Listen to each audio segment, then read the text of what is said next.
Welcome to Exam Buys. Today's topic of discussion is AG-365S, revolutionizing agriculture with Maru Drones Kisan Drone. In recent news, Maru Drones has made waves by securing type certification approvals from the Director General of Civil Aviation, DGCA, for their AG-365S Kisan drone. This cutting-edge drone promises to transform agriculture in India. But first, let's understand why this development is making headlines. According to the Unmanned Aircraft System (UAS) Rules 2021, drones equipped with a Unique Identification Number (UIN) are now permitted to operate in Indian airspace. Maru Drones' recent certification allows them to offer this agricultural drone technology to farmers across the country. Now, let's explore the AG-365S and its significance in agriculture. The AG-365S is a versatile agricultural drone categorized as small, weighing less than 25 kilograms. It's a proud creation of Maru Drones, an Indian drone technology company headquartered in Hyderabad. Its primary purpose is to revolutionize agriculture by minimizing crop loss, reducing agrochemical usage, and boosting overall yields and profits for farmers. It's a made-in-India Kisan drone, designed with local needs in mind. What makes AG-365S stand out is that it's the first small-category agricultural drone to receive DGCA-approved type certification in India. Now, let's delve into the remarkable features of the AG-365S. This drone boasts an impressive 22 minutes of endurance. It can cover a significant area efficiently before needing to return for a recharge. Equipped with advanced obstacle and terrain sensors, the AG-365S ensures safe and smooth operations even in challenging, uneven terrains. Versatility is its forte. The drone can carry multiple payloads, making it suitable for various agricultural tasks. From spraying pesticides to spreading granular substances and even supporting drone training academies, the AG-365S can do it all. In conclusion, the AG-365S from Maru Drones is set to revolutionize Indian agriculture. With its DGCA certification, it opens new doors for farmers to enhance their crop yields while minimizing environmental impact. As technology continues to play a pivotal role in agriculture, innovations like the AG-365S showcase the potential for positive change in the farming sector. We look forward to witnessing how this Kisan drone transforms agriculture across India. The Urban Infrastructure Development Fund, UIDF, is a financial initiative established to support urban infrastructure development in Tier 2 and Tier 3 cities in India. Here are the key details about the UIDF. Establishment: the UIDF is established through the use of priority sector lending shortfall. It aims to provide financial resources for public agencies to create essential urban infrastructure in smaller cities. Focus areas: the primary focus of the UIDF is on basic services such as sewerage and solid waste management, water supply and sanitation, construction and improvement of drains, stormwater drains, and other infrastructure projects with a significant impact. Management: the fund is managed by the National Housing Bank, NHB, which is responsible for overseeing its operations and disbursements. Initial corpus: the initial corpus of the UIDF is 10,000 Indian rupees crore, making it a substantial source of funding for urban infrastructure projects in Tier 2 and Tier 3 cities. Similar to RIDF, the UIDF is established on the lines of the Rural Infrastructure Development Fund, RIDF, which serves a similar purpose but focuses on rural infrastructure projects. User charges: states are encouraged to leverage resources from grants provided by the 15th Finance Commission and other existing schemes. They are also encouraged to adopt appropriate user charges when accessing funds from the UIDF. Coverage: the UIDF currently covers 459 Tier 2 cities and 580 Tier 3 cities in India, providing support for infrastructure development in these urban areas. UIDF loans disbursed through the UIDF have an interest rate set at bank rate minus 1.5%. The principal amount of the loan is repayable in 5 equal annual installments within 7 years from the date of disbursement, including a moratorium period of 2 years. Interest on the loan is payable on a quarterly basis. Tier 2 and Tier 3 cities. The NHB defines Tier 2 cities as those with a population ranging from 50,000 to less than 1 lakh, and Tier 3 cities as those with a population between 1 lakh and less than a million, based on the 2011 census data. RIDF, the Rural Infrastructure Development Fund, RIDF, is a similar initiative that focuses on financing ongoing rural infrastructure projects. It was established in 1995–96 and is managed by the National Bank for Agriculture and Rural Development, NABARD. RIDF contributes to rural development by providing loans to state governments and state-owned corporations for completing essential rural infrastructure projects, with a repayment period of 7 years, including a 2-year grace period. Commercial banks contribute to RIDF to fulfill their priority sector lending obligations to agriculture. Kyllinxia jangi is an extinct arthropod that lived approximately 520 million years ago, during the early Cambrian period. Fossils of this ancient creature were discovered near the town of Chengjiang in the Yunnan province of southern China. Kyllinxia jangi is among the 250 or so extremely well-preserved fossil animals found in the region, collectively known as the Cambrian Chengjiang biota. Key features of Kyllinxia jangi include: segmented body. It had a segmented body with distinct regions, including a head, thorax, and abdomen. Eyes. Kyllinxia had 3 eyes on its head, suggesting a complex visual system for its time. Claws. The creature had a pair of formidable claws, possibly used for capturing prey.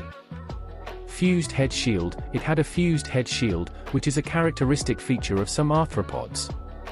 Jointed legs. Like other arthropods, Kyllinxia had jointed legs, providing mobility and versatility. The discovery of Kyllinxia jangi contributes to our understanding of ancient life forms that inhabited Earth over 500 million years ago. Arthropods, in general, are a diverse group of invertebrates characterized by jointed legs.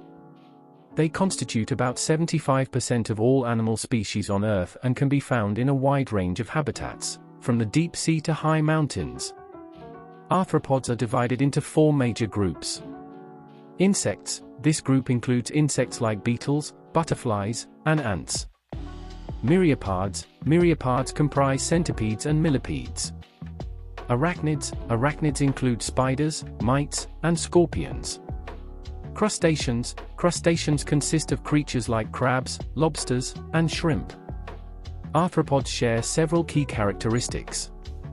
Exoskeleton. They have a hard exoskeleton made of chitin, a complex sugar. This exoskeleton serves as both protection and structural support.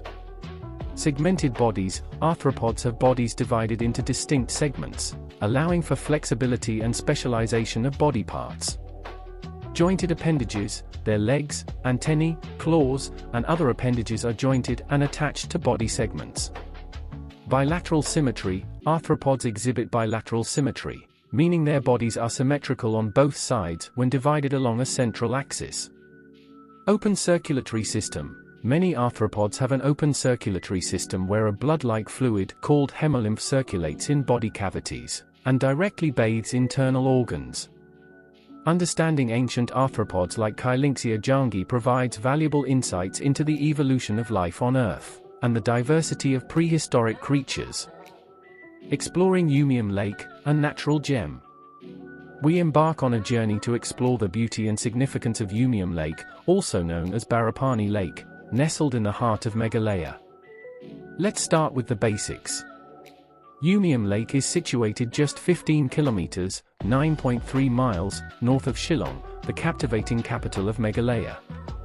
This picturesque lake is a true gem, surrounded by the lush green East Khasi Hills. One of the remarkable features of Umiam Lake is its size.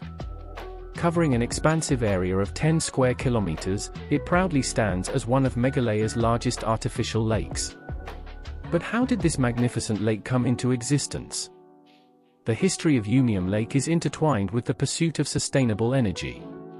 In 1965, a dam was constructed to harness the power of flowing waters, giving birth to this pristine lake.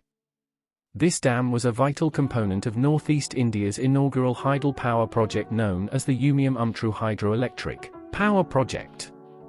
Now, let's turn our attention to the lifeblood of Umiam Lake, its source of water. The lake owes its existence to the harmonious confluence of two streams, Umkra and Umshvapi, which merge to form the Wararo stream in the northwest of the town. This stream then gracefully joins River Umiam, becoming the primary source of water that fills the lake. The influence of Umiam Lake extends far beyond its immediate surroundings. The principal catchment area of the lake and dam spans over 220 square kilometers, encompassing not only Shillong but also its neighboring areas. Beyond its natural beauty and historical significance, Umiam Lake has become a hub for recreational activities. Water sports enthusiasts and adventure seekers flock to this pristine water body to indulge in various thrilling experiences. Whether it's kayaking, boating, or simply basking in the serene ambience, Umiam Lake offers a delightful escape into nature's embrace. As we conclude our journey through the wonders of Umiam Lake, we invite you to witness this marvel in person. Experience the tranquility, the adventure, and the rich history that make Umiam Lake a true treasure of Meghalaya. Celebrating excellence in agriculture, the M.S. Swaminathan Award. We're honored to shed light on the prestigious M.S. Swaminathan Award and the remarkable individual who recently received this accolade. Let's begin by understanding the significance of the M.S. Swaminathan Award. The M.S. Swaminathan Award, established in 2004, aims to celebrate the lifetime achievements of extraordinary individuals who have made profound contributions to agricultural research, development, and the overall sustenance of agriculture, with a special focus on India. This distinguished award is named after the revered figure in Indian agriculture, Professor Mankombu Sambasivan Swaminathan, often affectionately known as Dr. M.S. Swaminathan. Dr. Swaminathan is the chairman of the M.S. Swaminathan Research Foundation in Chennai. The M.S. Swaminathan Award holds great prestige in the agricultural community. It is a biennial honor presented by the retired Indian Council of Agricultural Research Employees Association, RICARIA, in collaboration with Nusavedu Seeds Limited, NSL. Now, let's turn our attention to the deserving recipient of this esteemed award. Dr. P. V. Satyonarayana, a distinguished principal scientist at the Agricultural Research Station, Acharya N.G. Ronga Agricultural University, Ragalu, has been bestowed with the Dr. M.S. Swaminathan Award. This remarkable achievement underscores Dr. Satyonarayana's unwavering commitment to agricultural research and development. It's worth noting that the M.S. Swaminathan Award transcends borders. It is open to individuals of any nationality who have left an indelible mark on the agricultural landscape. Now, a glimpse into the legacy of Dr. M.S. Swaminathan himself. Dr. Swaminathan, often referred to as the father of the Green Revolution in India, revolutionized Indian agriculture through his pioneering work in crop breeding, particularly for wheat and rice. His dedication led to the creation of high-yielding crop varieties that played a pivotal role in increasing agricultural productivity, heralding the Green Revolution in India. Dr. Swaminathan's tireless efforts helped India overcome food scarcity and became a cornerstone of the nation's agricultural transformation. His profound contributions earned him global recognition, including the prestigious World Food Prize and the Ramon Magsaysay Award. In conclusion, the M.S. Swaminathan Award stands as a testament to the indomitable spirit of agricultural excellence, and Dr. P. V. Satyonarayana's recent accolade continues this legacy of commitment and innovation. Empowering Climate Action, the National Carbon Registry.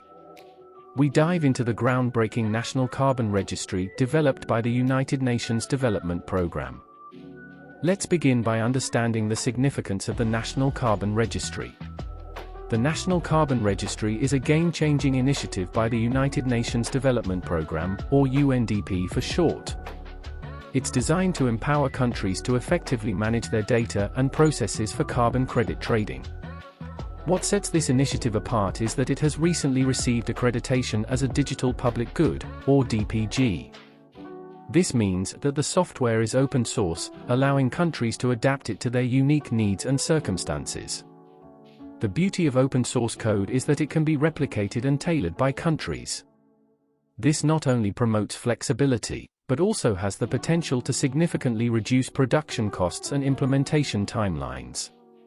it's crucial to note that the National Carbon Registry aligns with both national and international best practices, drawing from the expertise of organizations such as the UNDP, the World Bank, the United Nations Framework Convention on Climate Change, UNFCCC, and the European Bank for Reconstruction and Development, EBRD. Now, let's delve into some key facts about the United Nations Development Programme, the driving force behind this remarkable initiative. UNDP is the United Nations lead agency for international development. With a presence in 170 countries and territories, its mission is to eradicate poverty and reduce inequality. UNDP partners with countries to develop policies, leadership skills, institutional capabilities, and resilience strategies, all aimed at achieving the Sustainable Development Goals. UNDP's work revolves around three primary focus areas: sustainable development, democratic governance and peace building, and climate and disaster resilience. In closing, the National Carbon Registry exemplifies the power of collaboration and innovation in the fight against climate change. By providing countries with accessible tools, it brings us one step closer to a more sustainable future. Bridging Health Gaps, the CTAP initiative. Welcome to Global Health Chronicles, where we unravel the latest developments in global healthcare. In today's episode, we shine a spotlight on the COVID-19 Technology Access Pool, or CTAP, and its recent achievements. To grasp the significance of CTAP, let's delve into what this initiative is all about. CTAP, or the COVID-19 Technology Access Pool, was launched in May 2020 as a joint effort by the World Health Organization and the government of Costa Rica. With the support of 44 member states, along with organizations like the UN Development Programme, UNITAID, UNAIDS, and partners like the Medicines Patent Pool, CTAP embodies the principles of the Solidarity Call to Action. So, what's the primary mission of CTAP? It serves as a collaborative platform for developers of COVID-19 therapeutics, diagnostics, vaccines, and other health products. Their goal? To voluntarily share intellectual property, knowledge, and data. Why? To turbocharge technological innovation and expand global production capacity. Now, let's zoom in on the Medicines Patent Pool, a pivotal player in this initiative. The Medicines Patent Pool, or MPP, is a UN-backed public health organization with a noble mission. It works tirelessly to increase access to and facilitate the development of life-saving medicines, especially for low- and middle-income countries. MPP's innovative business model is built on collaboration. They partner with civil society, governments, international organizations, industry leaders, patient groups, and other stakeholders. Together, they prioritize and license vital medicines and pool intellectual property, all to encourage generic manufacturing and the development of new formulations. Recently, the CTAP initiative scored a significant win by announcing 3 new licensing agreements, all thanks to the Medicines Patent Pool. These agreements are poised to make a substantial impact on healthcare access for millions. The world is battling a global health crisis, and initiatives like CTAP and organizations like the Medicines Patent Pool are the beacons of hope, proving that when we collaborate, the possibilities are boundless. Aromatic Marvel, the story of Koraput Kalagira rice. Today, we're diving into the enchanting tale of Koraput Kalagira rice and its recent recognition with geographical indication status. To understand the significance of this unique rice variety, let's explore its roots. Koraput Kalagira rice hails from the beautiful district of Koraput in Odisha. It's no ordinary rice, it's earned the nickname Prince of Rice for a reason. This aromatic rice has a rich history deeply intertwined with the tribal communities of Koraput. Passed down through generations, these communities have nurtured and domesticated Kalagira rice for thousands of years. Their efforts have not only preserved the crop but also contributed to its unique characteristics. What sets Kalagira rice apart? It's not just its striking black color, but also its delightful aroma, taste, and texture. For generations, it has been cherished by rice enthusiasts. But Kalagira rice isn't just about culinary pleasures. Traditional wisdom suggests that it possesses remarkable health benefits. According to ancient texts, it can enhance memory, control diabetes, and even boost hemoglobin levels and metabolism. The unique properties of this fragrant grain extend beyond the kitchen. It's known for its antispasmodic, stomachic, carminative, antibacterial, astringent, and sedative qualities. Koraput Kalagira rice is primarily cultivated in specific areas of Koraput district, such as Tola, Patraput, Pujaraput, Balagooda, and Mohuli. The recent recognition of geographical indication status is a testament to the rich heritage and unique qualities of Koraput Kalagira rice. It's a culinary gem that continues to captivate hearts and palates worldwide. Vibrio vulnificus, the flesh-eating bacteria you need to know about. Now, we're diving into the world of Vibrio vulnificus, a bacteria that has recently garnered attention due to a national health alert issued by the U.S. Centers for Disease Control and Prevention. Vibrio vulnificus may sound unfamiliar, but it's a potentially deadly bacteria that demands our attention. So, what is Vibrio vulnificus, and why the warning? Let's explore. Vibrio vulnificus is a type of bacteria known for causing severe and sometimes fatal infections. It's not to be taken lightly. Infections typically occur when an open wound comes into contact with raw or undercooked seafood, its juices, or even salt water. Once it infiltrates the body, it can wreak havoc. Infections typically occur when an open wound comes into contact with raw or undercooked seafood, its juices, or even salt water. Once it infiltrates the body, it can wreak havoc. Vibrio vulnificus is notorious for its ability to eat away at the skin, muscles, nerves, fat, and blood vessels around an infected wound. The results can be devastating. In severe cases, the bacteria can enter the bloodstream, leading to a condition known as septicemia. This is when things take a dangerous turn as blood pressure drops and septic shock sets in. The signs and symptoms of Vibrio vulnificus infection are varied and alarming. They may include watery diarrhea, accompanied by stomach cramping, nausea, vomiting, and fever. But it doesn't stop there. For bloodstream infections, expect fever, chills, dangerously low blood pressure, and blistering skin lesions. And for wound infections, you might experience fever, redness, pain, swelling, warmth, discoloration, and discharge. With such dire consequences, prevention becomes paramount. The good news is that there's a way to protect yourself from Vibrio vulnificus. Vibrio vulnificus is a formidable foe, but with awareness and proper precautions, we can reduce the risks associated with this flesh-eating bacteria. Diksha Platform, revolutionizing school education in India. Now, we're delving into the Diksha Platform, a game-changer in the field of school education in India.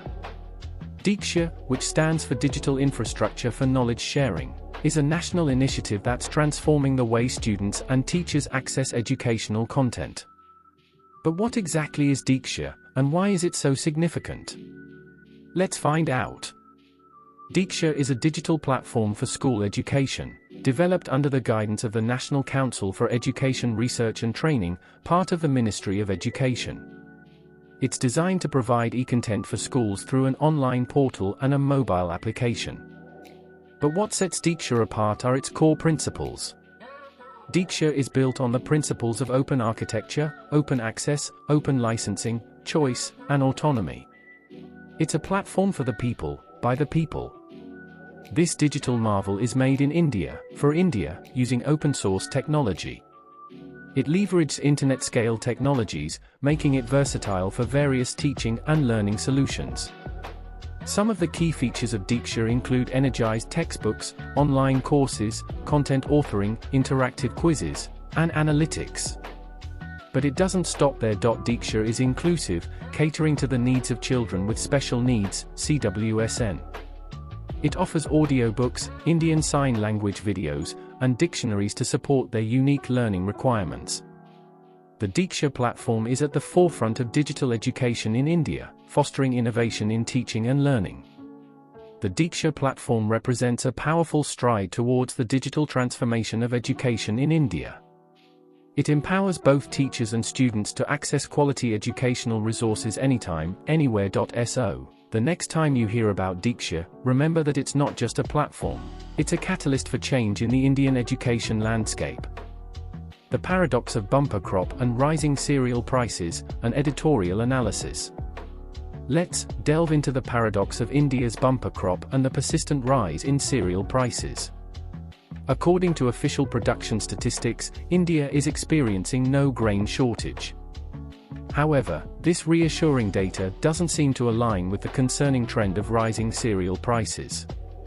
Cereal inflation, as measured by the official Consumer Price Index, CPI, has consistently been in the double digits since September 2022, leaving policymakers and economists puzzled. To understand this conundrum better, let's first take a look at India's National Food Security Act, NFSA, of 2013. The NFSA marked a significant shift in the approach to food security, moving from welfare to a rights-based framework. It legally entitled a substantial portion of the population to receive highly subsidized food grains under the Targeted Public Distribution System, PDS.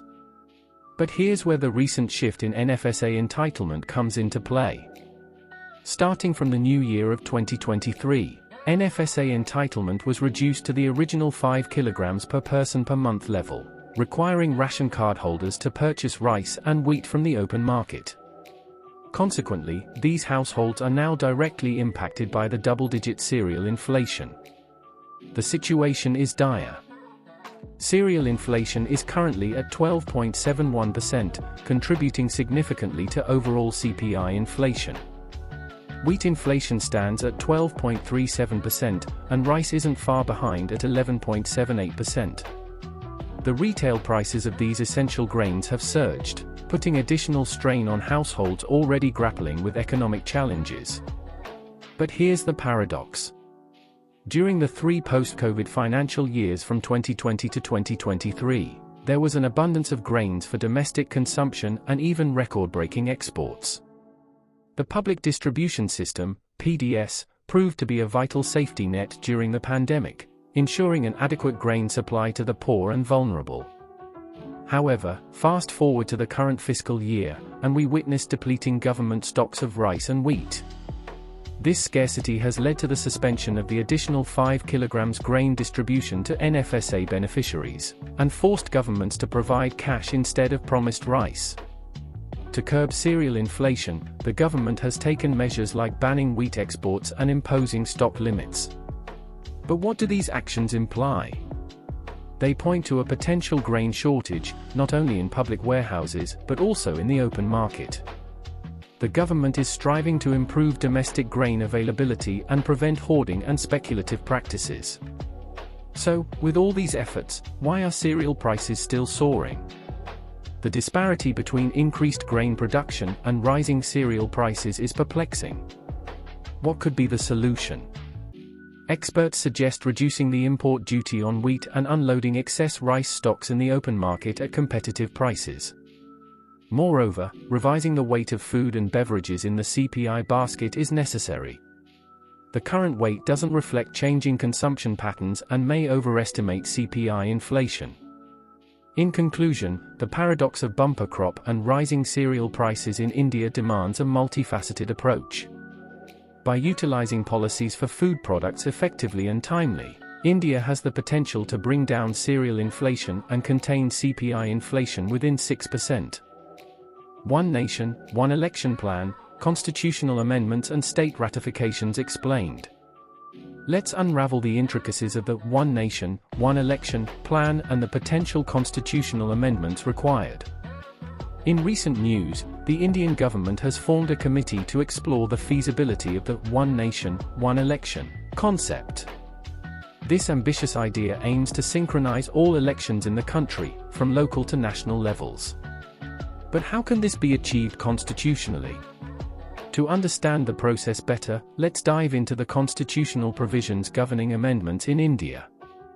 In India, Article 368 of the Constitution deals with the power and process of amending the Constitution. It's a provision that has often led to debates and tensions between Parliament and the judiciary since 1951. The Constituent Assembly grappled with the question of whether the constitution should be flexible, like the British Constitution, or rigid, like the United States Constitution. India ultimately adopted a blend of both. The Indian constitution can be amended through various methods, including legislative processes, judicial interpretation, and conventions established through usage. The process of amendment depends on the significance of the provision. Some provisions can be amended by a simple majority in Parliament, while others require a special majority. There's also a third category of provisions referred to as entrenched provisions. These provisions not only demand a special majority in Parliament, but also require ratification by the legislatures of at least half of the states. Now, let's explore the "one nation, one election" proposal in this context. If implementing simultaneous elections necessitates amending certain aspects of the Constitution, it could potentially fall under the category of provisions requiring state ratification. These provisions involve the federal character of the Constitution and are considered fundamental. For example, amendments related to the distribution of legislative powers between the Union and the states may require state ratification. However, the process of ratification is not simple. States must approve such amendments before they can be presented to the President for assent. To illustrate this, consider the 99th Constitutional Amendment in 2014, which established the National Judicial Accountability Commission. It was ratified by 16 state legislatures before receiving the President's assent. Similarly, the 122nd Constitutional Amendment Bill in 2016, introducing the Goods and Services Tax regime, was ratified by 23 states. Therefore, for the "one nation, one election" plan to be implemented constitutionally, it might require ratification by a significant number of states, as it involves fundamental aspects of the Constitution. It's essential to remember that any constitutional change of this magnitude should be approached with careful consideration, and an understanding of the constitutional processes involved. Empowering autonomous hill councils, a step towards resolving conflict in Manipur. Let's explore the proposal to grant more autonomy to Manipur's Autonomous District Councils, ADCs, in an effort to address ongoing conflicts. In recent news, Manipur's state government has put forth a proposal to enhance the autonomy of the existing Autonomous District Councils, ADCs, to resolve the ongoing conflict in the region. But what are these ADCs, and how do they differ from those under the 6th schedule of the Indian Constitution? To understand this better, let's begin with an overview of autonomous hill or district councils. The concept of autonomous hill or district councils has its roots in the historical resistance of tribal populations in hill regions against the imposition of formal British laws. To avoid confrontation, the British divided hill regions into excluded and partially excluded areas under the Government of India Act, 1935. These areas were exempt from federal or provincial laws until needed for peace and development. When India gained independence, this provision was incorporated into the 6th schedule of the Indian Constitution. The 6th schedule aimed to protect tribal identities and resources by creating autonomous district councils, ADCs. The 6th schedule grants considerable autonomy to tribal communities within a larger administrative structure. It deals with the formation of autonomous administrative divisions within a state. ADCs, formed under the 6th schedule, can make laws and regulations on various matters, such as land, forest, water, agriculture, policing, inheritance, marriage, and more. Now, let's explore Manipur's hill councils and their unique characteristics. Despite facing similar governance division during British rule, Manipur's hill areas were never covered under the 6th schedule. The Manipur Hill Areas District Council Act of 1971 aimed to grant self-governance to the hill people, protect their identity, culture, and resource management rights. These ADCs in Manipur's hill areas, inhabited by various tribes, possess legislative authority on personal matters, taxation, property management, land allotment, and more. However, it's important to note that Manipur's ADCs differ significantly from those under the 6th schedule. While the 6th schedule ADCs draw their power directly from the Constitution, Manipur's ADCs are dependent on the State Assembly due to the provisions of the Act. Moreover, the scope of legislative power varies.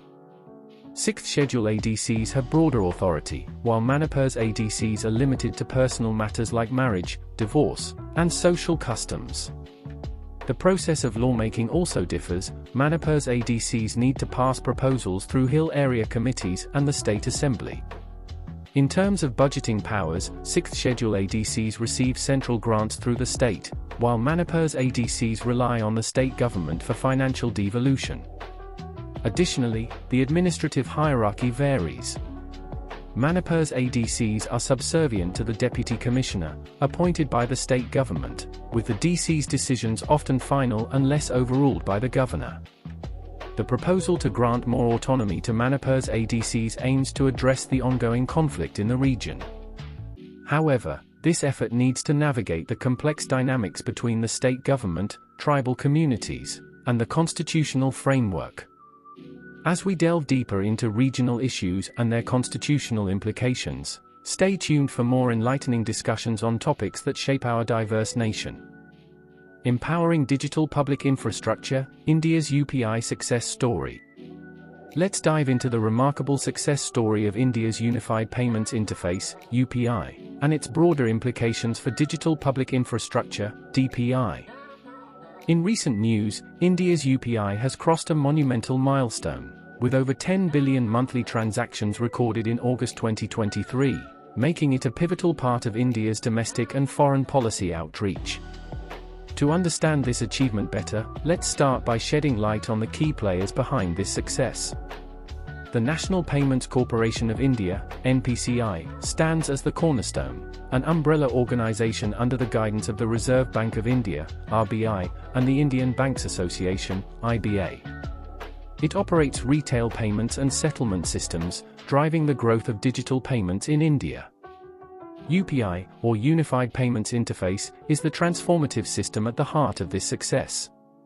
Launched in 2016, UPI seamlessly merges multiple bank accounts into a single mobile application, offering features like immediate fund transfers, merchant payments, and more. But what sets UPI apart? It offers immediate money transfers through mobile devices, single-click two-factor authentication for secure transactions, a virtual address for seamless payments, eliminating the need for entering card numbers or account details, solutions for cash-on-delivery hassles and in-app payments, utility bill payments, QR code-based transactions, and much more. Now, let's explore the status of UPI transactions in India. In August 2023, UPI transactions exceeded 10.24 billion, with a total value of 15.18 trillion Indian rupees. These figures represent remarkable year-on-year growth, with transactions increasing by over 50%. UPI crossed the 1 billion monthly transactions mark in October 2019, achieving this feat in less than 4 years. The potential for growth in peer-to-merchant transactions suggests that UPI could reach 20 billion monthly transactions within the next 2 years.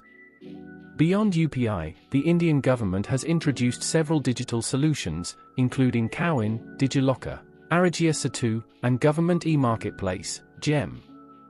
These solutions utilize the three fundamental layers of the Indian stack: digital identity, Aadhaar, payments, UPI, and data management, DiPA. India envisions taking its digital public infrastructure, DPI, model global.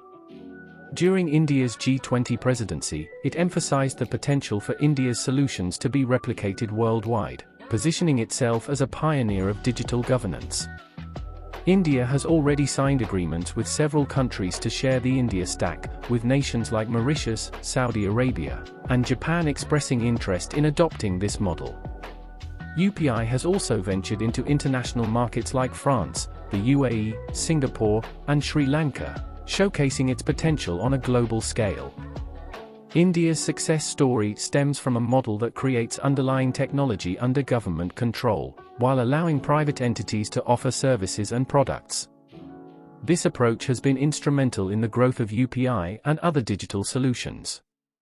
India is poised to assume a leadership role in the deployment of DPI and plans to establish the Global Digital Public Infrastructure Repository, GDPIR, a repository of DPI practices and experiences shared by G20 members and beyond.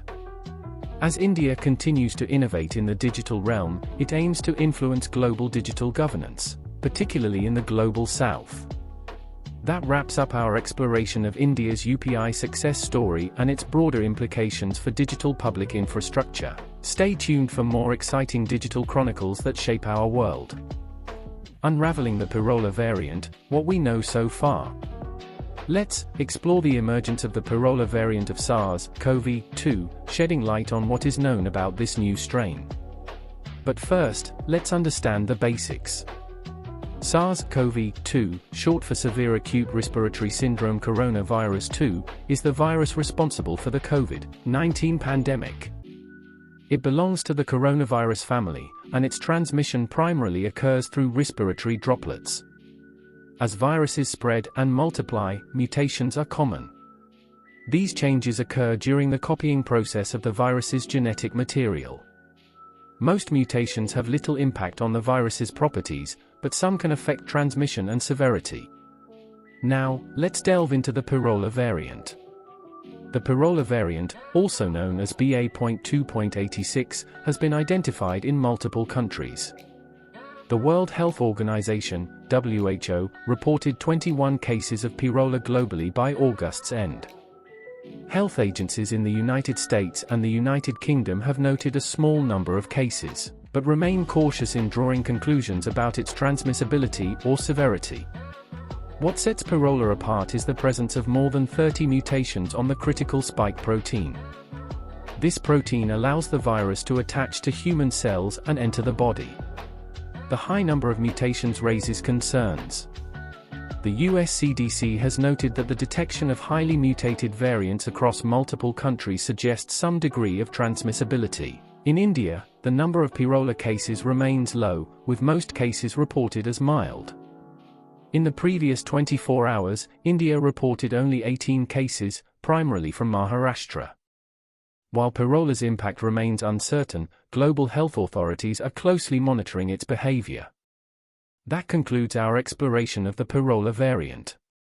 Stay tuned for further updates as the medical community continues to investigate this new development. Thank you.